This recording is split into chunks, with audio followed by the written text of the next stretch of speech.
Joyandet.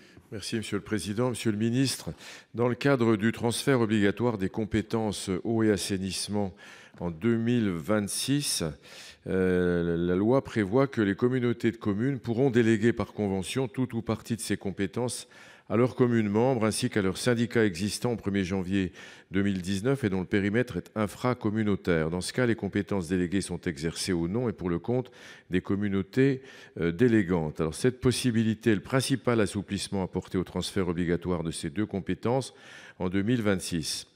Les communautés de communes sont confrontées à différentes interrogations. D'abord, dans le cadre de la gestion déléguée, elles souhaitent savoir s'il peut y avoir des tarifs différents pour chaque commune ou syndicat délégataire et, le cas échéant, si ces tarifs doivent être fixés par la communauté de communes ou par leurs délégataires communaux ou syndicaux. Ensuite, elle demande si les budgets annexes dont disposent actuellement les communautés ou leurs syndicats pour ces compétences doivent être transférés aux communautés de communes en l'état ou clôturés concomitamment au transfert de compétences. Dans tous les cas, elle s'interroge sur le sort qui sera réservé dans une telle situation au solde de ces budgets annexes communaux, aux syndicats préexistants, au transfert et à la gestion déléguée.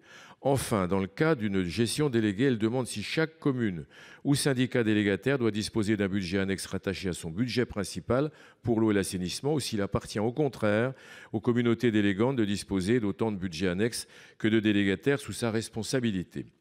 Ces questions sont importantes. Il serait peut-être bon d'ailleurs qu'avant l'échéance, un guide soit réalisé pour bien définir les conditions dans lesquelles ces transferts pourront être exécutés. Merci, Monsieur le Ministre.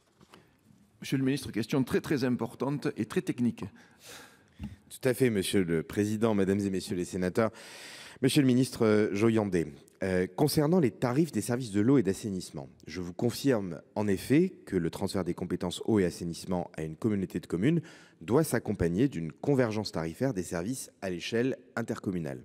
Toutefois, ce transfert ne signifie pas une harmonisation immédiate des tarifs.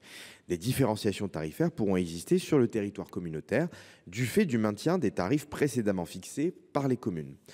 Comme préconisé dans une instruction du 18 septembre 2017, l'harmonisation tarifaire devra intervenir dans un délai raisonnable. Ainsi, des différences tarifaires au sein de la communauté de communes ne sauraient perdurer définitivement, sauf à méconnaître le principe d'égalité auquel il ne peut être dérogé que dans des limites fixées de longue date et de manière constante par la jurisprudence. Sur le point concernant l'exercice des compétences eau et assainissement, la communauté de communes peut choisir de déléguer tout ou partie de ses compétences à une commune membre ou à un syndicat infracommunautaire. Dans ce cas, les compétences sont exercées au nom et pour le compte de la communauté de communes délégante. Ainsi, la délégation ne peut faire obstacle au principe d'égalité de traitement des usagers d'un même service. S'agissant de la communauté de communes, il est nécessaire de mettre en place un budget annexe unique par compétence, c'est-à-dire un budget annexe pour la compétence eau et un budget annexe pour la compétence assainissement, quel que soit le nombre de délégations existantes. S'agissant des communes, il est préconisé de créer un budget annexe dédié à chaque compétence déléguée. Pour les syndicats, il a été admis qu'ils peuvent maintenir, s'ils en disposaient, les budgets annexes existants. Voilà, Monsieur le Ministre, quelques éléments de réponse que je pouvais vous apporter à un sujet, comme l'a dit Monsieur le Président, qui est tout à fait important. Merci, Monsieur le Ministre Joyandet, allez-y.